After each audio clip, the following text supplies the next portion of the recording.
Monanio maya maria matabanitio ni rubonge rwa KEPHIS matanyitwo kuongerera arimi ma Kitui ugi wa kubanda mbegu cia irio iria cietiragia riũa gicigo-ini giki. Today we are here at Kitui to demonstrate to the farmers that despite the fact that their place is a dry place, that they can do a lot of farming and feed Kenya. Kaunti ya Kitui ni imwe ya kaunti iria igumagirwo ni riũa rinene na ona gũtuĩka ni mabandaga mimera ya gwĩtiria riũa ta mũbĩa, mbembe, ndengu na mimera ingĩ.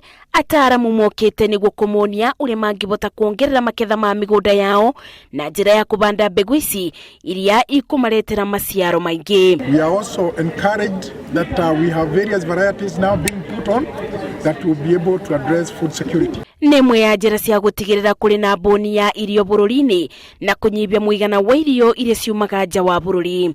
Ngĩribotera Inooro TV, njĩtagwo Mercy Wadia wa Mũrĩithi.